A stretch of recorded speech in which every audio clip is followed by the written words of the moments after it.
Welcome. Basically, let's talk about the future. We all know that something big is about to happen. There's some interesting theories out there about what this is going to be, but what's really going to happen?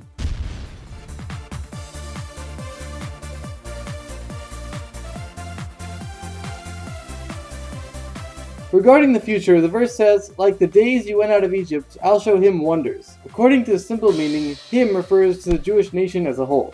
But the Zohar explains that this is referring to Moshe after he'll come back to life. We'll get to the connection between these two explanations soon. In the meantime, what wonders are we even talking about? Basically, it says in a verse that two of the miracles of the future will be the splitting of the Egyptian sea and the splitting of a certain river, whose identity we'll talk about soon. Both of these miracles will be similar to the splitting of the sea in the past, but the splitting of the river is actually the main one, as will be explained. Stay tuned. So basically, to start off, what was the point of the splitting of the sea? It wasn't part of the Jews' journey since they came out the same side they went in.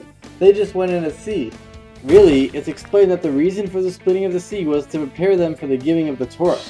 How did it do that? To understand this, let's first talk about the essence of reality. Basically, the universe is kind of like a computer. Just like everything in a computer constantly needs to have electricity flow through it in order for it to work, so too it's said that in order for the world to exist, it needs to be constantly recreated every moment through an infinite energy source. Also, just like everything in a computer is controlled by code, which starts out as a few general words and when activated, breaks down into a lot of more words to control every detail of the computer all the way down to zeros and ones, so too it's explained that everything in this universe is being created through 10 general statements, which break down into pretty much infinite amounts of more specific words through various systems of switching and combining letters in the Hebrew alphabet, with each word filtering down and hiding the energy behind its letters to constantly create every detail of existence, all the way down to the up quarks and down quarks in every proton and neutron, which are like zeros and ones.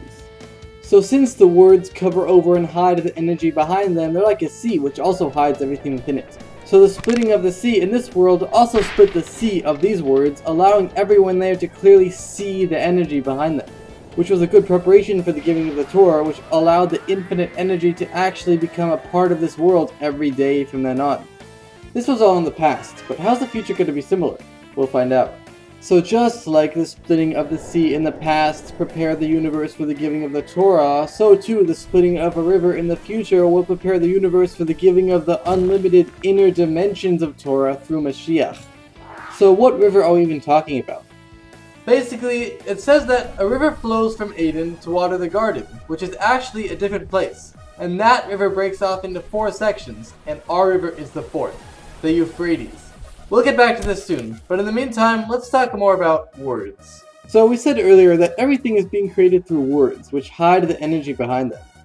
But actually, that energy is itself being created by different words. So the words behind the actual world are compared to words of speech, because just like speech is separated from a person, similarly, these words hide the energy so much that this world feels separated from its source. However, the words creating that energy itself are compared to words of the mind, because just like the mind is more connected to the essence of the soul, so too are these words more connected to the essence of everything. These words are also compared to a river, because just like a river is always moving, so too the mind is always working. So this river that we've been talking about is connected to the force of the words that are constantly flowing and hiding the energy of Eden, which is the source of everything. In fact, regarding Eden it says, "No eye has seen it, yet." But we will soon, because just like the splitting of the sea in the past also split the words behind this actual world, bringing out the energy hidden behind them, similarly the splitting of the river in the future will also split the words behind that energy itself, bringing out the essence of all reality, the level of Eden. And that's what our verse means when it says, "I'll show him wonders," because we'll be able to actually see Eden, the essence of reality. And when that happens, then we'll be able to grasp the unlimited inner dimensions of Torah, since we'll be able to learn by just looking right at the source of everything. So that's all interesting, but why does the verse that talks about the splitting of the river finish off with, "and they'll walk through in shoes"? It's a big issue. Basically, just like a shoe generally starts out as rough, harsh leather, and in order to make it into something that can move us forward, it needs to first be beaten up and softened, so too, in order to bring us forward to the essence of all existence, we need to first fix up and step on our own animal souls. Speaking of souls, everyone has at least 2 souls. Like it says, I've created souls, implying 2. One of them is, like we said, an animal soul that wants to do whatever.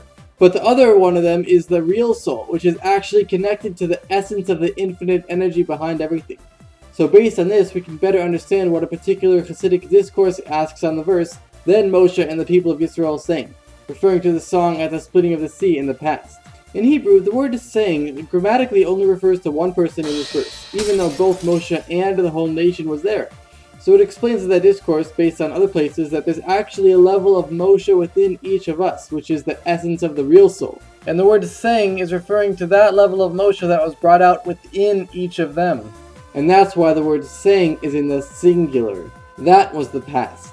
But it was also the future, since it says in a midrash that the verse "then Moshe and the people sang" could also be read in Hebrew, "then Moshe and the people will sing" in the future, because the Moshe within each of us will be brought out again in the real future. It'll be pretty emotional. So by bringing out the Moshe within each of us now, we can actually go back to the future, since the future was already here, and fulfill the prophecy of "I'll show him," the Moshe within each of us, wonders with the coming of Mashiach right now.